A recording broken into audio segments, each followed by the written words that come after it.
Okay, so welcome to lecture 12, where we're going to begin by talking about p-values. So I expect you've come across p-values before, but they can kind of be pretty tricky to get right. Even the definition can be a bit tricky to get right. So we'll start with that. So what's a p-value? Actually, maybe I'll say what the 2 points of this lecture are first. So the 2 points are first, let's get the definition of the p-value right.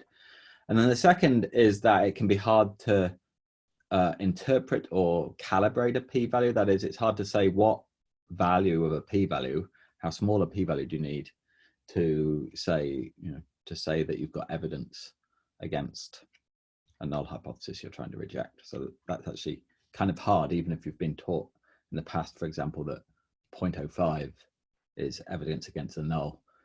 That's not true, it turns out, necessarily. So those are going to be the 2 points. Okay, so first, so we're considering the problem of testing a null hypothesis against an alternative hypothesis. So what does it mean to obtain a p-value of 0.05 or 0.01? Well, let's first get the definition right. So just by definition, it means, let's say 0.05, it means that there's a probability of 0.05 that you would get evidence stronger than what you saw against the null hypothesis than what you actually saw, if the null hypothesis were true. Okay, so it's, why is that not working? Sorry, my pen's not working.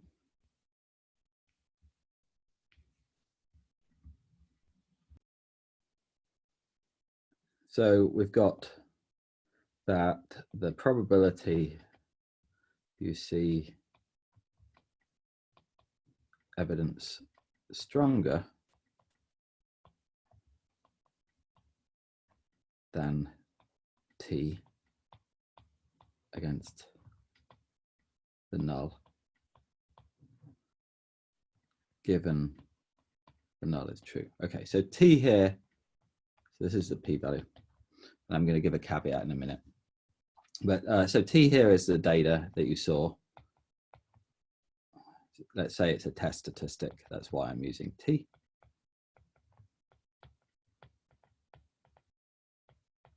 So you saw some test statistic and you're asking what's the probability of seeing evidence stronger than that test statistic if the null were true. Okay, so actually it's not quite right. I guess it really should be all equally strong. It's as strong or stronger. But the reason I don't emphasize that initially is because firstly, in most applications, getting exactly equally strong is impossible. In continuous settings that has zero probability, so it doesn't contribute anything. And the other reason is just that it can be a bit confusing because the main way that people get confused about the p-value is in terms of it talking about a probability of seeing what you saw or something like that, the probability of seeing the evidence you saw under the null, which is not true. It's the probability of seeing something stronger than that or equally strong. But if we emphasize the stronger than that, then it avoids one of the most common mistakes. So that's why I emphasize, that part is technically in there, and in discrete cases, some settings you do need to worry about it, but most settings you don't. And so, it's easiest, I think, to think about, keep that in mind. The P is the probability of seeing something stronger than what you saw against the null, or as strong. Okay, if the null were true.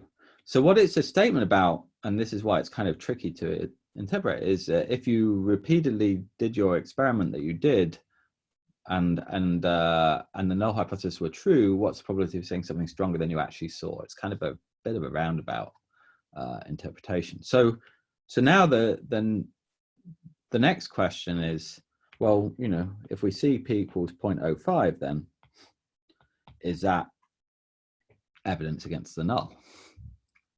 Okay, and the bottom line is it's hard to say. Okay, so why is that? Okay, let's go back to the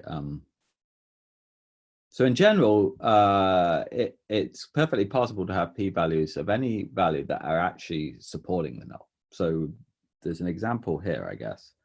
So here we just manufacture an example in which a p-value of 0.01 corresponds to data that support the null. So let's have just a quick look at this. Now it's definitely a manufactured example. It's a bit contrived, but it's just to illustrate the point that it's hard to say that a p-value of something necessarily constitutes evidence against the null.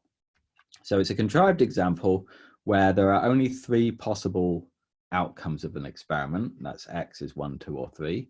And we're trying to test the null hypothesis that theta is 0 versus theta is 1. And these hypotheses are, it's a simple, very simple case that they're completely defined. So the null hypothesis, x has these probabilities here. There you go.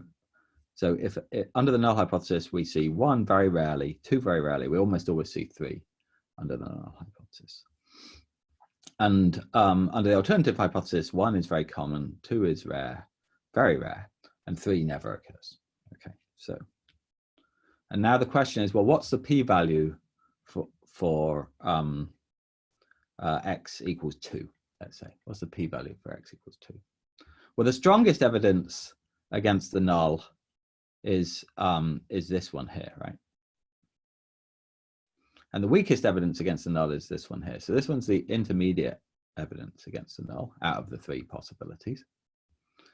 And so the probability of seeing stronger evidence against the null than x equals 2 is just this one here, 0.005. And then, of course, in this case, it is discrete, so we do have to include the probability of seeing exactly what we saw as well. So we add these 2 guys up. The probability of getting as strong or stronger against the null than 2 is 1 plus 2, which is these 2 summed up, which is 0.01. So the p-value for x equals 2 is 0.01. But you can see that the x equals 2 is actually more likely under the null than under the alternative. If you look at the likelihood ratio, it's 5 to 1 in favor of the null. So x equals 2 is evidence for the null, but it has a p-value of 0.01. Okay. So, and you could change this example to make it work for any p-value. It could still, it's not hard to change that. Maybe you want to think about how to do that. So can you make it p equals 0.001, and it's still evidence for the null? Okay, so it's a contrived example, but then, so still it illustrates that 0.01 may be evidence, may correspond to data that actually favor the null. So, so it's natural to ask, in typical situations, does 0.01 correspond to evidence for or against the null?